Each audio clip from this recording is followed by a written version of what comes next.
I've been cooking. I haven't been cooking food because I'm not great at that, but I've been working on a very cool project.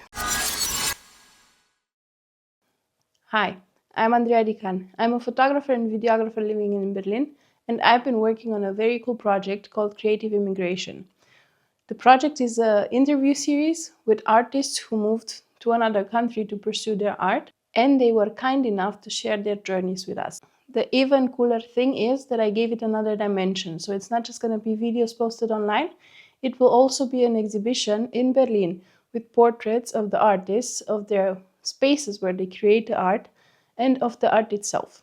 The project mainly focuses on female artists, and this fits perfectly with the location where the exhibition will be, which is EWA Frauenzentrum, which is a women's center in Berlin. I actually started this project back in 2020, but we all know what happened in 2020, so I had to stop. And this year the opportunity came and I could restart working on it. The reason why I started this project was my curiosity of how do others do it.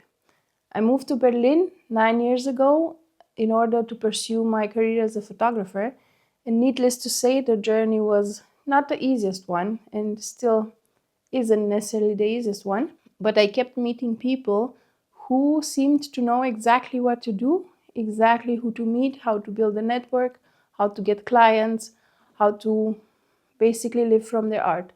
So I wanted to know how to do it. So I asked them. Back in 2020, I managed to film 3 interviews. Those are already posted online. You can watch them on this channel. And for this exhibition, I filmed 5 new interviews with 5 new artists who were kind enough to share their story with me. And I am sharing our stories with you. The series will be premiered on the 13th of May, which is also the opening date of the exhibition. If you're curious to see those interviews, make sure you subscribe so you get a notification when the videos go live. But until then, I hope you enjoyed these behind the scenes of how I put everything together, some thoughts of mine before and after the interviews. And if you're extra curious, you'll get to see if all my filming equipment will fit into one backpack with which I flew to Graz to film a dear friend of mine. I hope you enjoy. I just had a very cool meeting and I'm very excited about it. I'm not sure if the audio will actually be any good. It's on my phone and there's a lot of cars. But I met with one of the artists that I will interview, and there's some noise going on. I also did an interview with her in 2021, but I didn't get to edit or post it. So we'll have 2 interviews of her combined, which is very exciting. She's very lovely and I'm so excited to share her with you. Tomorrow I will film the first interview of the series, which will be with an amazing Japanese artist.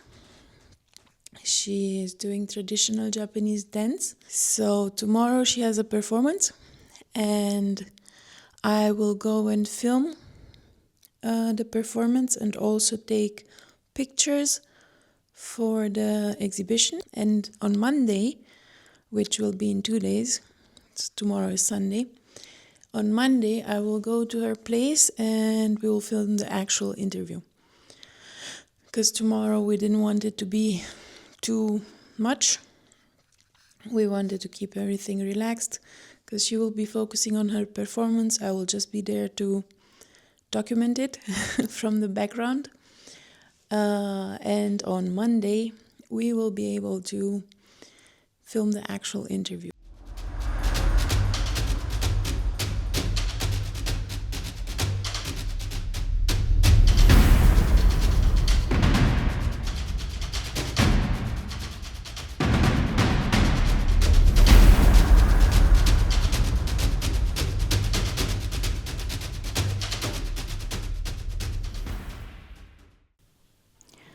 I have just returned from filming the first interview of the series with Chiyoko. My hair is a bit messy because it's raining outside, but it doesn't matter. I just wanted to share something. because we had such a nice and wonderful discussion, even during the interview, but also after. And it was very inspiring, and it reminded me why we do the things we do, meaning the things we do, like moving to another country, going to all the trouble to adjust to a new culture, to build a different path for yourself, and to just follow the dreams and the wishes that you have. Like it was very, very inspiring.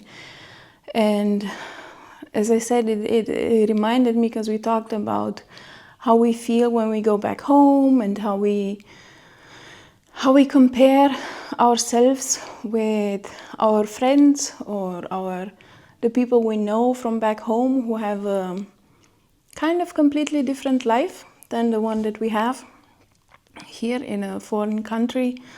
And I'm not saying their life is easier, or because everybody goes through hardship, everybody goes through a lot of things that are not, like, it's not easy for anybody. Everybody struggles with something, and there are different struggles. We somehow choose the struggles that we have, in a way that we choose the path that we are going forward and the path that we are building. So when we make those choices, we are aware of how hard it can be, or how hard it could be, because maybe we're not fully aware of what's expecting us.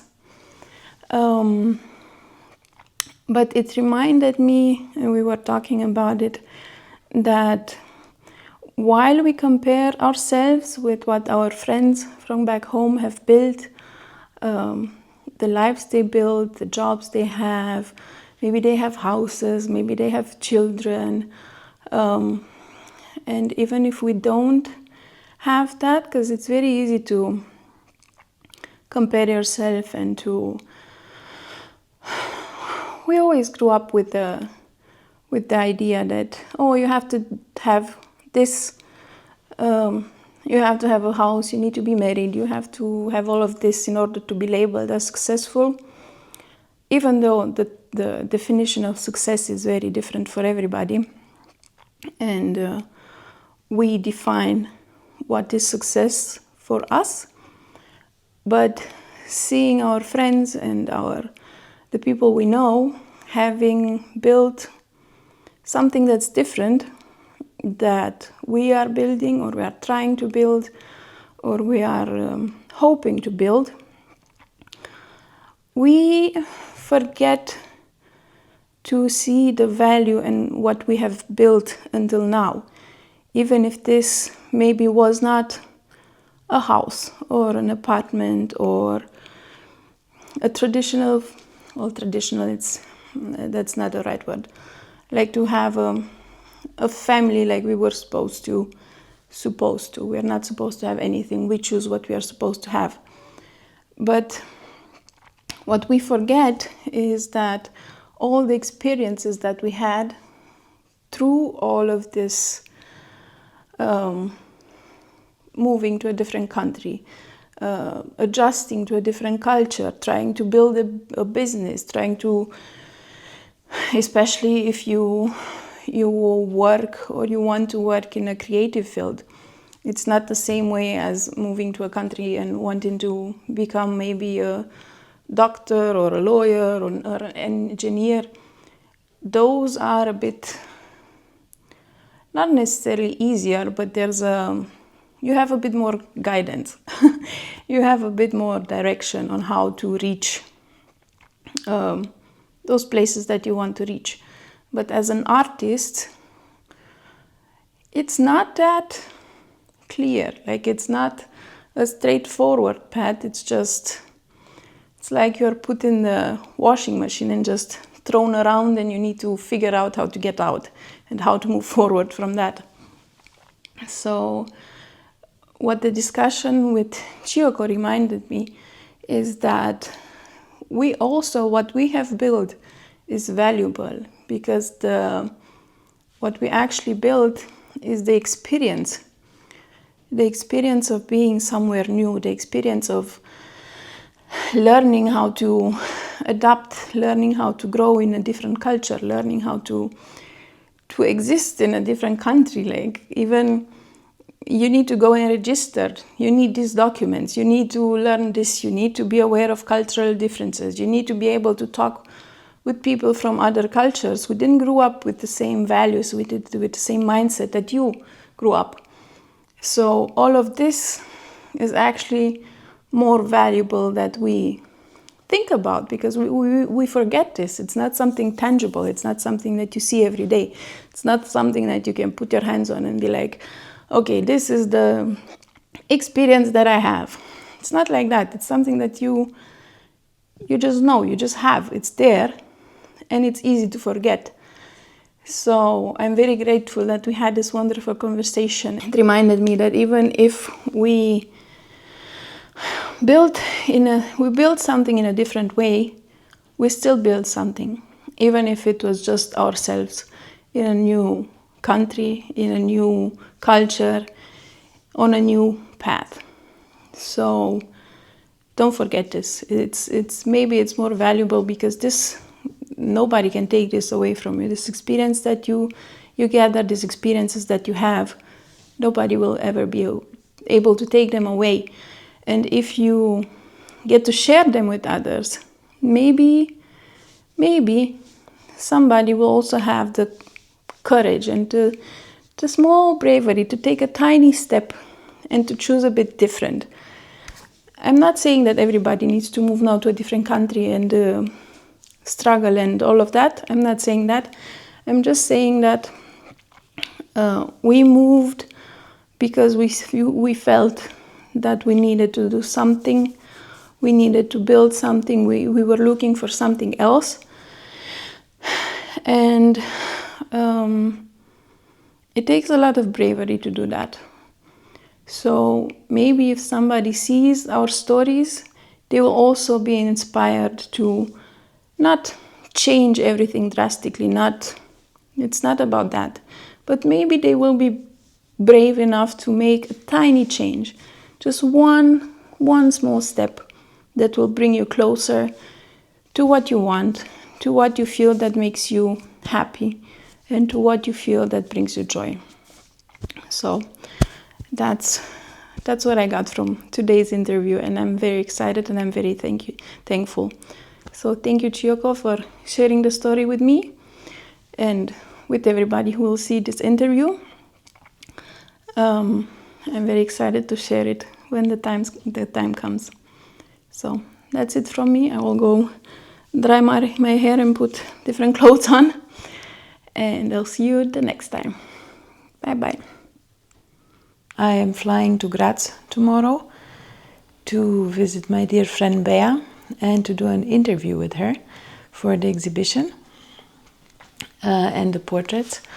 So I'm trying to figure out, because I didn't book a lot of luggage. Basically, I didn't book any luggage, so I need to fit everything in one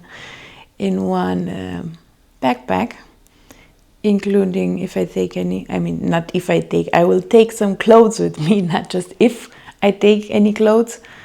So including clothes and some equipment, but it will be very minimal because I cannot fit an entire tripod in my backpack. I could, but I will not. No, I will not. I just took a second thought about it. No, I will not. So I need to see the minimal amount of equipment that I need, one of which will be this camera that I'm filming on right now, and my main camera, and I will need some batteries, which they last actually quite a good while. So this is the goodies drawer This is the goodies drawer. Batteries. I'm trying to see what I need to charge.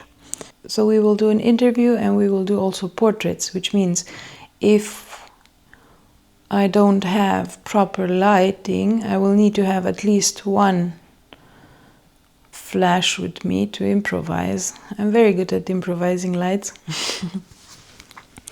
Or how to modify the light that I have. So I think I will be okay with one flash. And let's hope the weather will be nice and there will be sun, even though we're not filming or taking pictures in the sun, I think. We'll see. But that should be okay. I will just take the cameras and the flash with me and a lot of batteries and some cards, SD cards. And then we will have an interview setup. I will also show you the setup when I get there. It will be very improvised. So the moment of truth, let's see if everything fits in my bag. I have this bag. I don't remember where I got it from. I usually use it when I travel because it's quite bigger than the normal bag that I use. So I will be taking my camera with my favorite lens, a 24-70. I pretty much use this lens for everything, almost everything, but 99% of the time that's the lens that I'm gonna use. Especially if I do events or things where I have to be flexible. I'm taking one flash. I'm not gonna pack it out of the box because I'm a bit late. And I will take this thingy. I don't remember what this is called, which is fine. It's basically a mini softbox that you could use. Softbox is a lot said, like it's a thingy you put on top of the flash, but because I'm not taking any other lights with me, this will have to do. I'm also taking a transmitter for the flash in case I need to place it somewhere else. I have batteries for the DJI and for the Sony. So the batteries I usually carry in this little bag, which I have from my grandma. This was her,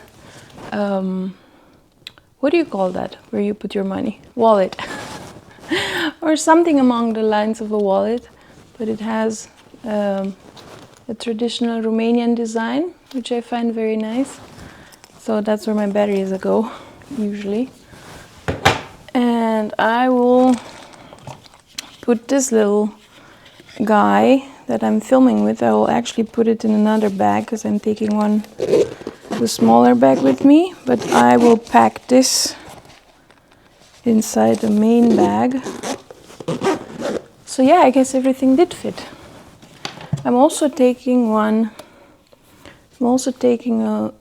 ND filter for the camera in case we do something outside and it's too bright, which probably will be. I'm also taking the camera straps, which are not currently attached to my camera.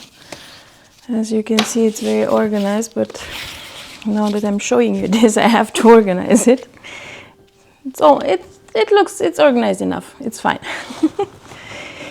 Right, so this goes here. This goes here.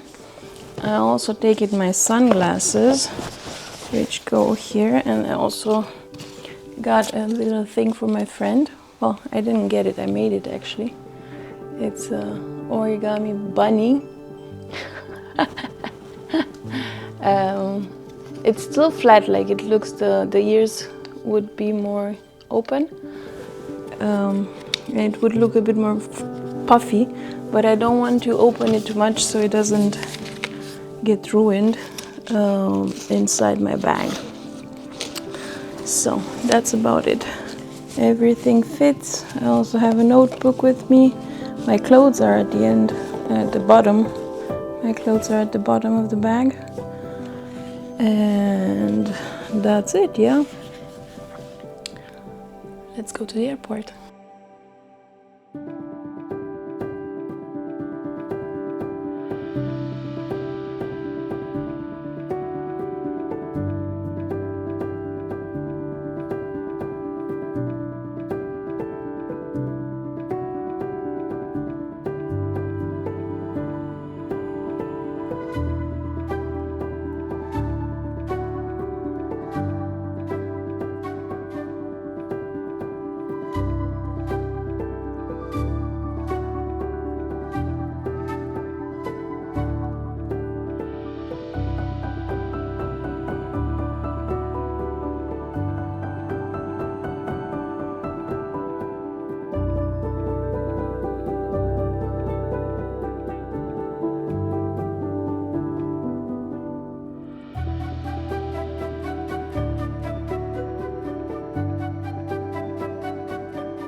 Welcome to the vlog.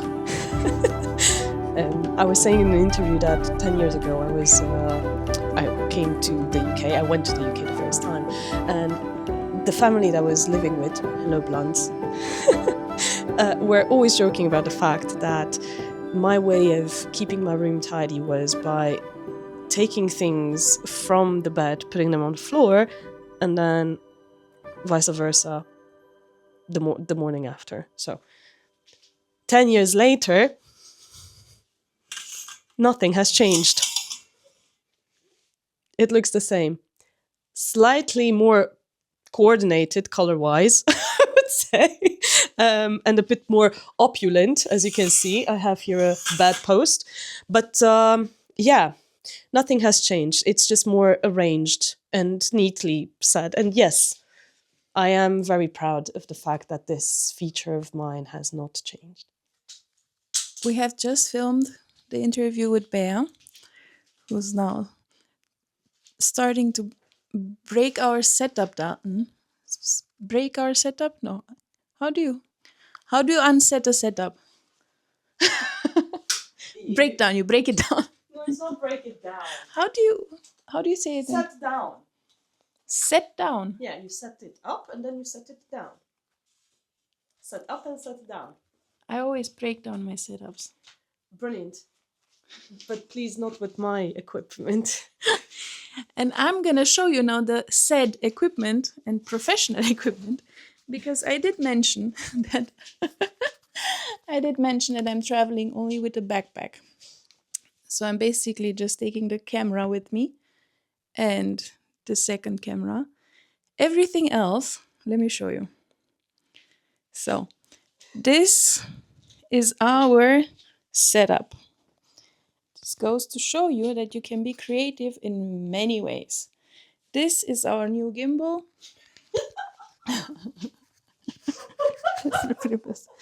This is my new gimbal. This is now my new best friend.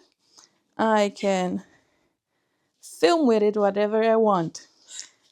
It's probably also better than an actual gimbal because you have more points of, of holding it steady. And our light. This is a very professional, how do you call this? Is it a belt? It's not a belt. Can you see? It's a corduroy belt-ish situation, which is holding our light tied to a chair.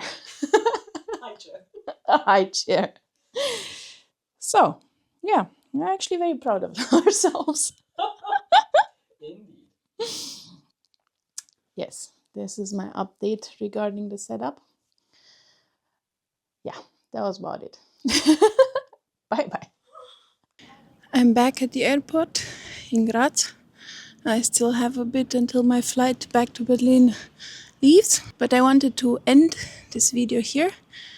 and also the journey since I will be going back. It was a very lovely weekend, and I enjoyed spending time with Bea. So, Bea, thank you so much for this weekend and for everything. It's amazing how, even though I know Bea since a longer time ago, like we've met when we were both in university, and I know her story, like we're very, very good friends.